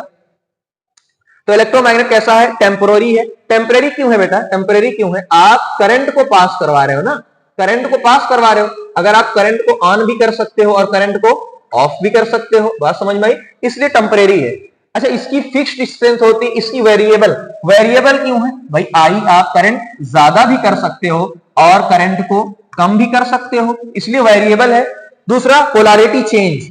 चेंज का मतलब क्या है? आप करंट की डायरेक्शन को चेंज कर सकते हो, करंट की डायरेक्शन को क्या कर दोगे? आप चेंज कर दोगे, करंट की डायरेक्शन को आप चेंज कर दोगे। फॉर एग्जांपल सोलेनॉइड है, क्रेन है। अब मैं इसमें थोड़ा सा मजेदार कहानियां समझते हैं। परमानेंट में फिक्स होता है, जैसे मैं एग्जांपल देता हूं, कुछ एग्जांपल समझना, बहुत फनी एग्जांपल है परमानेंट मैग्नेट और इलेक्ट्रोमैग्नेट का। अब मान लो क्या है ना, एक क्रेन है, आपने देखा होगा बड़ी बड़ी जो क्रेन होती है, बड़ी बड़ी क्रेन, वो क्या करती है? आराम से बड़े बड़े लोहे के सामान को उठा लेती है। अब समझना, अगर मान लो वो परमानेंट मैग्नेट होता और मैंने क्या किया है, मैं अपने मेटल का बेल्ट लगा के चल रहा हूं बढ़िया वाला, अब क्रेन मेरे बगल से गुजर रही है, तो पता चला मुझको चिपका लिया और मैं ऊपर टंगा हुआ पड़ा हूं, लो क्रेन में ऐसे टंगा हुआ पड़ा हूं। ऐसा तो नहीं होता है ना? पता लगा पूरा हंसवर या बसखारी से गुजर जाए, पूरे बसखारी के सामान को इकट्ठा कर ले, ऐसा नहीं है। उनके अंदर क्या होता है? टेम्परेरी मैग्नेट होता है, जब चाहेंगे ऑन कर सकते हैं और जब चाहेंगे ऑफ कर सकते हैं। एक और एग्जांपल लेता हूं, मान लीजिए हमारा पर्स है या मम्मी का पर्स है, मान लो मम्मी का पर्स है और मम्मी के पर्स के अंदर क्या है? आपका टेम्परेरी मैग्नेट लगा हुआ है। अब मान लो टेम्परेरी मैग्नेट तो करंट की वजह से चलता है, अब मान लो उसका सेल खत्म हो गया, और अगर सेल खत्म हो गया तो मम्मी का पर्स क्या हो? खुल जाएगा, सामान पूरा गिर जाएगा, पैसा गया, लो गरीब है कि नहीं, कहां से मांगोगे? या मान लो आपका कबर्ड है जो है ना, उसमें जो मैग्नेट लगा होता है वो कैसा होता है, परमानेंट होता है। मान लो टेम्परेरी मैग्नेट होता, अगर टेम्परेरी मैग्नेट होता तो करंट जब तक पास कर रहे हो या सेल जब तक बैटरी चल रही है तब तक मामला सही है, वरना कबर्ड खराब। तो ऐसा नहीं, तो सबके अपने अपने यूज होते हैं, परमानेंट के और इलेक्ट्रोमैग्नेट यानी टेम्परेरी मैग्नेट के अपने अपने यूज होते हैं। चलिए अब हम चलते हैं, ये वाला ये बच्चों को बहुत प्रॉब्लम क्रिएट करता है ना, ये बहुत प्रॉब्लम क्रिएट करता है, इसलिए मैं पूरा एकदम अच्छे से इसको लिख के लेकर आया हूं ताकि आपको कोई भी प्रॉब्लम ना होने पाए, है ना।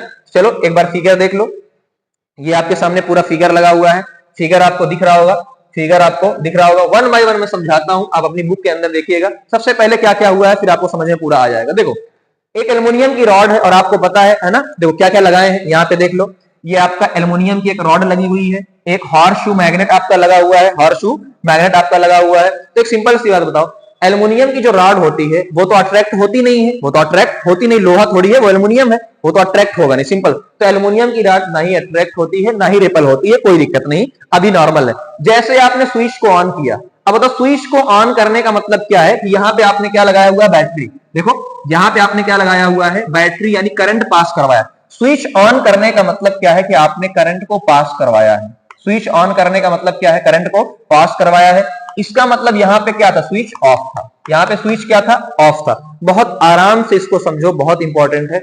एल्युमिनियम की रॉड थी, ना हिल रही थी, ना डुल रही थी, ना ट्रैक कर रही थी, ना रेपल कर रही थी, है ना। एल्युमिनियम आपको पता है कि ना ट्रैक करता है ना रेपल करता है, लेकिन जैसे ही आपने स्विच को ऑन किया, करंट को पास करवाया, एल्युमिनियम की रॉड हिलने लगी। अब एल्युमिनियम की रॉड हिलने लगी, ओहो क्या हो गया, ऐसा क्या हुआ।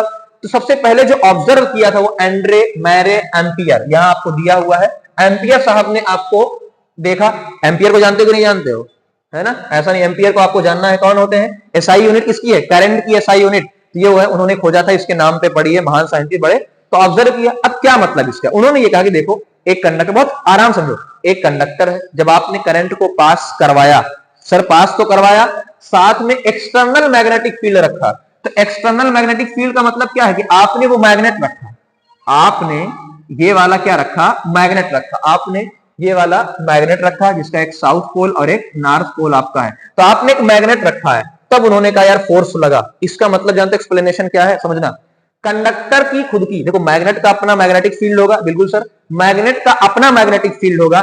जैसे ही आपने करंट को पास करवाया, जैसे ही करंट को पास करवाया, कंडक्टर है ना, एल्युमिनियम रॉड एक कंडक्टर है, उसकी अपनी फील्ड आई। भाई देखो मैग्नेट की खुद की मैग्नेटिक फील्ड, कंडक्टर की खुद की मैग्नेटिक फील्ड कब आई, जब आपने करंट को पास करवाया, दोनों की फील्ड ने आपस में इंटरेक्ट किया। अब या तो अट्रैक्ट करेगा या तो रिपल करेगा, उसकी वजह से क्या लगता है, फोर्स लगता है। मुझे लगता है कि आपको समझ में आया। चलो मैं रिकैप एक मिनट में कर देता हूं फिर से। एल्युमिनियम की रॉड थी, न हिल रही थी न डुल रही थी, है ना। आपने करंट को पास करवाया, करंट पास करवाए तो वो रॉड हिलने लगी। क्या मतलब इसका है, इसका यही मतलब है मैग्नेट की अपनी मैग्नेटिक फील्ड थी, हाँ सर थी, बट उसका कोई इफेक्ट इस पर नहीं पड़ रहा था। लेकिन जैसे ही आपने करंट को पास करवाया, पास करवाने के बाद इस कंडक्टर के एल्युमिनियम के रॉड की अपनी मैग्नेटिक फील्ड बनी, दोनों ने आपस में इंटरेक्ट किया, अट्रैक्ट या रिपेल किया। जो भी इंटरेक्शन आपका होगा तो उसकी वजह से क्या होगा, फोर्स लगेगा। ये पूरी बातें आपको यहां पढ़ने को मिल जाएंगी। बात समझ में आई, चलो पूरा एक बार पढ़ लीजिएगा। अब समझते हैं कि यार इनमें हम किस तरीके से रिवर्स, अच्छा ये सबको पता है कि डायरेक्ट करंट की डायरेक्शन को रिवर्स करोगे तो फोर्स क्या हो जाएगा, रिवर्स लग जाएगा, सबको पता है। यहाँ पे देख लेना, direction depend upon the direction of current, the direction of magnetic field. Simple सी बात है इस पॉइंट पे कि अगर डायरेक्शन ऑफ करंट और डायरेक्शन ऑफ मैग्नेटिक फील्ड पे तो डिपेंड करेगा, ये तो कोई ऑब्वियस सी बात है, इसमें कोई समझने वाली बात है नहीं। एक्सपेरिमेंट आपको देखा है, magnetic of force highest when the direction of current at right angle to the direction of the magnetic field, such condition use तो आपको ये देखना है कि जो ये वाली line, experiment has shown that displacement of the rod is largest or the magnitude of the force is highest। तो वो ये कह रहे हैं कि magnitude highest when the direction of current is at right angle to the direction of magnetic field। इनका कहना ये था कि यार अगर, इनका कहना है बहुत इंपॉर्टेंट समझना, इनका कहना था, मैं यहाँ लिख देता हूं कि अगर आपका करंट की डायरेक्शन और मैग्नेटिक फील्ड की डायरेक्शन दोनों के बीच में अगर एंगल कितना हो, 90 हो, तो आपका जो फोर्स होता है वो मैक्सिमम होता है। क्या होता है, मैक्सिमम होता है। तो वही इन्होंने लिखा है कि डिस्प्लेसमेंट मैक्सिमम होता है। भाई फोर्स मैक्सिमम तो डिस्प्लेसमेंट भी क्या होगा, मैक्सिमम होता है। डिस्प्लेसमेंट भी क्या होता है आपका मैक्सिमम होता है। ये पॉइंट आपको ध्यान देना है। कहां से आया है ये आपको एक 12th में पढ़ाया जाता है ये चैप्टर आपका, वहां पे एक फॉर्मूला बताया जाता है साइन थीटा साइन 90 की वैल्यू होती है, आपको जरूर पढ़ाया गया होगा BLV से, है ना। तो सुनो मैं हल्का सा बता देता हूं, जो फोर्स होता है वो बवाल होता है BVL साइन थीटा यहां पे, यानी वो मैग्नेटिक फील्ड पे डिपेंड करता है। B L length of conductor, V का मतलब वेलोसिटी जो भी है, और साइन थीटा कोई जरूरत नहीं है आपको जानने की, ये आपको जो लाइन। अब यहां पे हम समझना है फ्लेमिंग का लेफ्ट हैंड रूल। फ्लेमिंग का लेफ्ट हैंड रूल सबसे इंपॉर्टेंट टॉपिक होता है। फ्लेमिंग का लेफ्ट हैंड रूल सबसे इंपॉर्टेंट टॉपिक होता है, सबसे इंपॉर्टेंट टॉपिक होता है। चलिए हम डिस्कस कर लेते हैं, आपके क्वेश्चंस भी हैं बहुत सारे जो मैं लेकर आया हूं। तो Fleming left hand rule, Fleming का लेफ्ट हैंड रूल, फ्लेमिंग का left hand rule very important है ना, वेरी इंपॉर्टेंट। तो एक जो आपका बताता है फादर यानी फोर्स, एक जो आपका बताता है मदर यानी मैग्नेटिक फील्ड, और एक जो आपका इस डायरेक्शन में कह लो जो बाहर निकला होता है वो आपका बताता है करंट। ठीक, चलिए हम आज इसको अच्छे से समझते हैं। फ्लेमिंग का लेफ्ट हैंड रूल, सबसे पहले प्रिकॉशन आपको क्या देना है, सबसे पहला प्रिकॉशन आपको लेफ्ट हैंड ही लेना है। राइट गलती, लाइट को हटा लो, राइट को हटा लो, राइट को हटा लो, बांध लो कहीं, वरना गलतियां होंगी आपसे। मुझे एक बार गलती हुई थी, आधी घंटा तक परेशान हुआ था, ठीक है ना। चलो, तो ये आपका लेफ्ट हैंड रूल है। सबसे पहले थंब को लो, थंब पे लिखो, तुम लोग लिखो थंब पे, ये फादर है यानी एफ का, देखो एफ का मतलब फोर्स, एम का मतलब मैग्नेटिक फील्ड, आई का मतलब है ना, या आई लिख देते हैं कुछ लोग, सी लिख देते हैं, करंट जैसा भी है ना। मेरे छोटे भाई ने मुझे सुबह रात को बताया कि भाई फादर मदर चाइल्ड मतलब आई लिख दो या सी लिख दो, बात एक ही होता है करंट। अब मैंने कैसा दिया है FBI, अच्छा मैग्नेटिक फील्ड बोलते हैं या और क्या बोलते हैं इसको, बी, जो डिनोट करते हैं बी से ना, बी वेक्टर में, तो FBI से मैंने याद किया, जैसे आपको याद करना है। चलो सबसे पहले आपने क्या लिया, थंब को इस डायरेक्शन, थंब को कैसे लिया, ऐसे ऊपर, ठीक है, एक ऐसे 90 डिग्री हो गया, देखो 90 डिग्री सबको पता होता है ना, 90 सब आपस में क्या है 90 डिग्री, तो ये ऊपर सीधे। अब एक को ऐसे करो,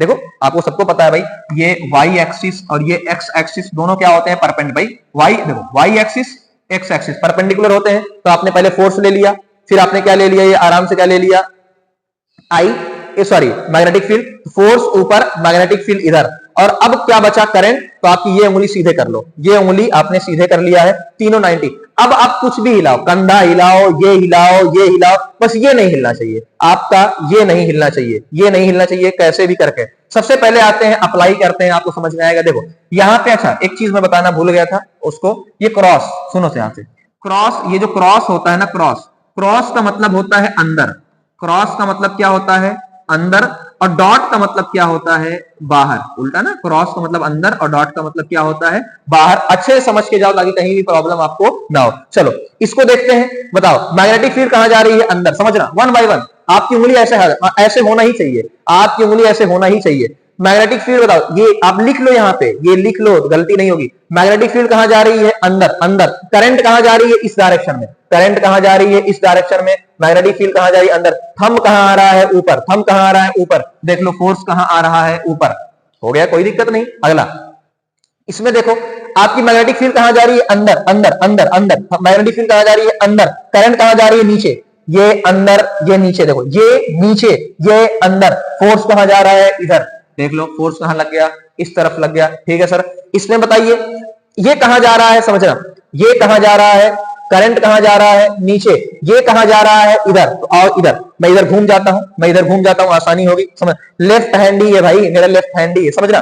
करंट कहां जा रही है नीचे, करंट कहां जा रही है नीचे, मैग्नेटिक फील्ड कहां जा रही है इस तरफ, मैग्नेटिक फील्ड कहां जा रही है इस तरफ, थंब कहां जा रहा है, देख लो भाई देख लो, करंट कहां जा रही है नीचे, मैग्नेटिक फील्ड कहां जा रही है आगे, थंब कहां जा रहा है अंदर, इसका मतलब ये अंदर की तरफ जाएगा, यानी आपका इस तरीके से कहानी हो जाएगी। सर इसको बताइए, इसको कैसे, मैंने कहा करंट कहां जा रहा है, सर करंट कहां जा रहा है, देखो ध्यान से दिख रहा हूं ना मैं, हाथ तो दिख रहा होगा आपका, इस तरीके से करंट कहां जा रहा है इस तरफ, करंट देखो इस तरफ आ रहा है, मैग्नेटिक फील्ड इस तरफ, करंट इस तरफ, मैग्नेटिक फील्ड इस तरफ, थंब अंदर, देखो करंट इस तरफ, मैग्नेटिक फील्ड इस तरफ, ये फिर से कहां जा रहा है अंदर, यानी क्रॉस जा रहा है। ये कहां जा रहा है आपका, अब समझना इसकी कहानी समझना, फिर से आपका हाथ ऐसे है, मैं मूव कर देता हूं, थोड़ा ऊपर कर देता हूं इसको फिर से। चलो इसी कहानी देखना, इसमें क्या आपका है, मैग्नेटिक फील्ड कहां है, अंदर। भाई गोला क्या लगा है, मैग्नेटिक फील्ड, तो मैग्नेटिक फील्ड कहां लगा है, अंदर। मैग्नेटिक फील्ड कहां लगा है, अंदर लगा है। अब इसको फोर्स कहां लग रहा है आपका, करंट कहां जा रहा है, ऊपर। तो आप जब ध्यान से देखोगे ऐसे देखो, आपको इस तरीके से काम करना है, इस तरीके से, तो आपका थंब कहां जाएगा, इस तरफ जाएगा, तो फोर्स आपका इस तरफ। तो ये पूरा का पूरा आपका कैसा था, फ्लेमिंग का लेफ्ट हैंड रूल था, फ्लेमिंग का लेफ्ट हैंड रूल था।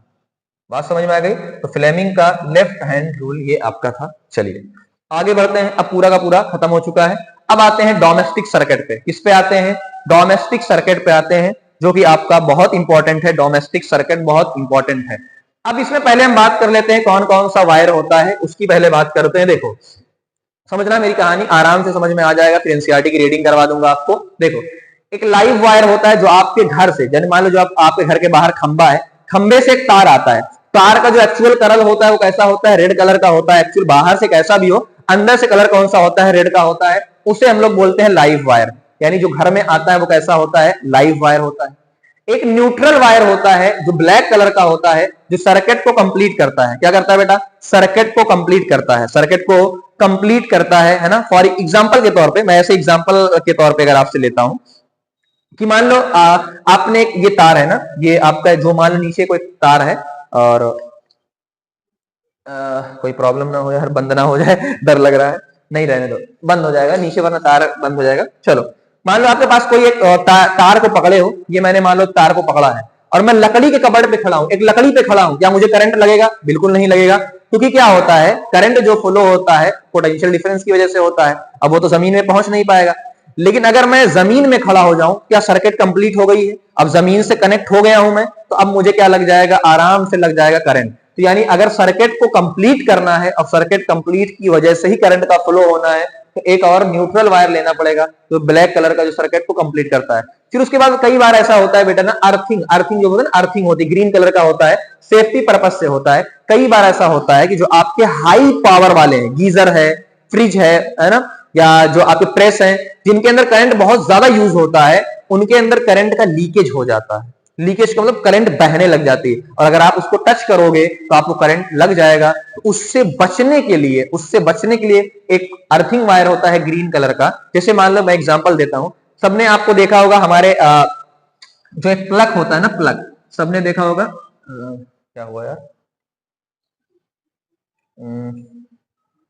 चलो सबने प्लग देखा होगा, प्लग अपने घरों में एक बड़ा सा प्लग, और ये अपना 3 प्लग होता है ना, ये 3 प्लग होता है, ऐसे निकला होता है, जिसमें हम सामान लगाते हैं। तो 2 प्लग तो ठीक है, एक लाइव वायर का है और एक न्यूट्रल वायर का है। ये तीसरा किसका होता है, यही तीसरा प्लग कौन सा है आपका, मान लो जो एक्स्ट्रा चार्ज है, मान लो जो एक्स्ट्रा चार्ज है, ये वाला जो प्लग है, ये प्लग जो एक्स्ट्रा चार्ज है, ये प्लग किसको देगा, जो एक्स्ट्रा प्लग हम लोग लगाते हैं, हमारी जो मेन स्विच होती है, आप कभी भी स्विच के अंदर जाओ, जो आजकल स्विच आती है, उनके अंदर 4 + 1 5 होल होते हैं। पांचवा सबको लगता है सर ये पांचवा होल क्या करता है, कोई काम सबको आ रहा है, ये पांचवा सर्किट का होल क्या करता है, यही क्या होता है बेटा, अर्थिंग का होता है। यानी जो एक्स्ट्रा चार्ज है इसके अंदर जाएगा, और ये अर्थ से जुड़ा होता है। और अर्थिंग आपके घर के बाहर देखो, अगर जो बनाने वाले होते हैं, ठेकेदार को देखना, कम पैसे की वजह से वो ऐसा नहीं करता, बट अच्छे वायरिंग वाले अर्थिंग का भी पूरा सिस्टम करते हैं। तो ये बात आपको समझ में आ गई होगी। अब चलते हैं, एनसीईआरटी की रीडिंग करते हैं, फिर आपको समझा रहा हूं 1 बाय 1 सारी चीजों को।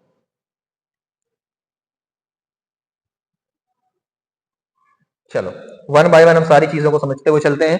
डोमेस्टिक इलेक्ट्रिक सर्किट, कौन सा बेटा, domestic electric circuit. In our home we receive supply of electric power through main supply, also called main, either supported through overhead electric pole या अंडरग्राउंड केबल। तो कुछ भी हो सकता है भाई, आप पोल से होम तक आए हैं, है ना, पोल से होम तक आए हैं, या अंडरग्राउंड है, बात तो एक ही, यहां से आपको करंट मिला है। One of the wire in this supply usually with insulation cover red, तो एक रेड होता है और एक जिसे लाइव या पॉजिटिव बोलते हैं, ब्लैक होता है जिसे निगेटिव बोलते हैं ना। तो आपके पास 2 मिले, एक रेड वायर मिला और एक आपका ब्लैक मिला, एक रेड मिला और एक ब्लैक मिला।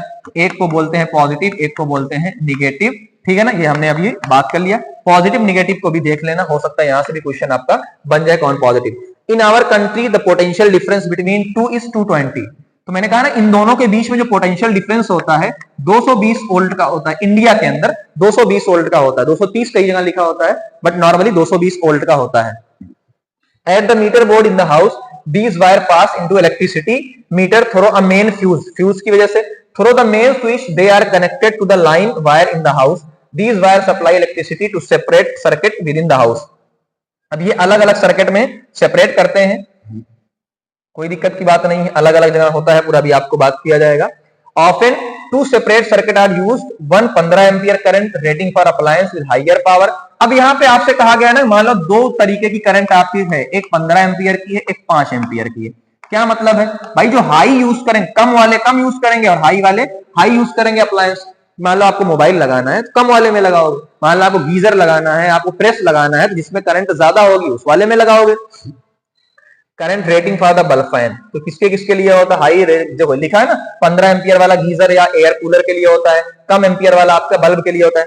The earth wire which has insulation of green colour, मैंने बताया अर्थिंग का ग्रीन कलर का होता है, is usually connected to a metal plate with deep, तो मेटल प्लेट से कनेक्ट होता है ना, मेटल प्लेट से कनेक्ट होता है, देखो ध्यान से। तो ये यहां से पूरा अर्थिंग का केस शुरू हो गया है, पूरा देखेंगे आप ये पूरा पढ़ के। चलो, सेफ्टी पर्पस के लिए नियर द सेफ्टी मेजर के लिए होता है, specially for those appliance that have a metallic body, इनके लिए होता है मेटालिक बॉडी, सही बात है, ताकि मेटालिक बॉडी से करंट का लीक ना हो। For example press, toaster, table fan, refrigerator, the metallic body is connected to the earth wire, ठीक है, which provide a low resistance conducting path for the current, low resistance, thus it ensure that leakage of current metallic body or the appliance keep the potential above, the user may not give a serious। वही जो मैंने आपको पूरी कहानी बताई थी, वही कहानी आपकी पूरी की पूरी है कि यहाँ पर ये क्या होता है कि पूरा का पूरा जो चार्ज होता है वो चार्ज कहाँ ट्रांसफर कर देता है, अर्थ के अंदर ट्रांसफर कर देता है। तो ये आपको लो कंडक्टिंग रेजिस्टेंस वाला पाथ आपको ध्यान रखना है, बस और कुछ भी नहीं। चलो, ये आपको पूरी कहानी समझ में आ गई होगी सर्किट की, है ना। अब आगे बढ़ लेते हैं।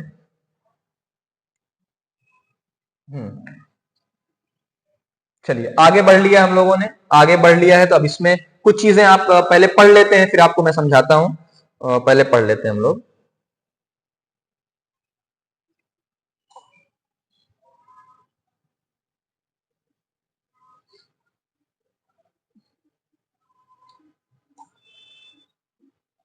चलिए, ये आपको फिगर दिख रहा होगा, ये आपको पूरा फिगर दिख रहा होगा, अर्थिंग वायर का है ना, ये सारा फिगर आपको दिख रहा होगा। चलो देखो, यहाँ पे क्या है बेटा, ध्यान से अगर देखो, जो लाइव वायर है, जो लाइव वायर और न्यूट्रल वायर, ये लाइव वायर आया लाल कलर का, एक ब्लैक कलर का न्यूट्रल वायर आया, इलेक्ट्रिक बोर्ड या फ्यूज से पास हुआ, और फ्यूज का काम आपको पता है ना, अभी बताऊंगा आपको फ्यूज। तो ये मीटर है और मीटर से पास होके अलग अलग जगह ट्रांसफर हुआ, main switch and fuse are अलग अलग। मान लो सबका कमरा है ना, मान लो देखो, है ना, जैसे कई सप्लाई होती है, मान लो मेरे एक ही घर में 3 घर है या 3 कमरा है, मैं सबकी अलग अलग सप्लाई कर सकता हूं, या हो सकता है सप्लाई मेन स्विच से आ रही हो, कि अगर लाइट गई सबकी गई, या कई बार ऐसा होता है एक घर की लाइट जाती है दूसरे घर की लाइट नहीं जाती है, क्योंकि सबका अलग अलग होता है।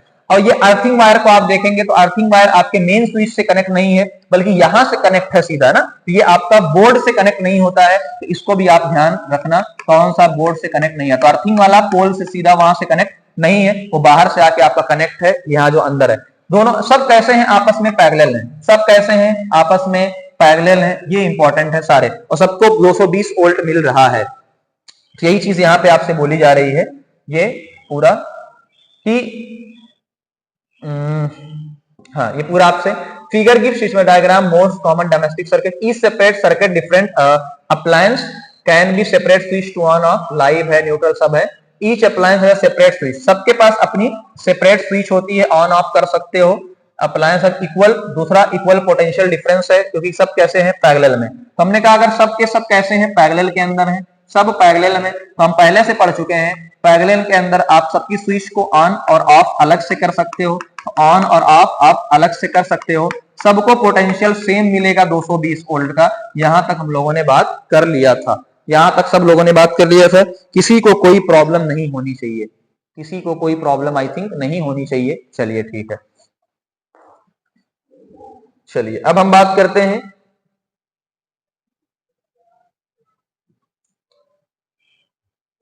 इलेक्ट्रिक फ्यूज की बात कर लेते हैं, लास्ट आपका पैराग्राफ बचा हुआ है उसकी बात कर लेते हैं, फिर आगे बढ़ते हैं। लास्ट पैराग्राफ आपका बचा हुआ है। Electric fuse an important component of all domestic circuit, we have already studied the principle and working of fuse. यानी ये आप पिछले चैप्टर में आप पढ़ चुके हो, ये आप फ्यूज पढ़ चुके हो पिछले चैप्टर में, कोई जरूरत नहीं यहाँ पढ़ने। A fuse in a circuit prevent damage to the appliance and the circuit due to overloading. Overloading से बचाता है फ्यूज, ठीक है।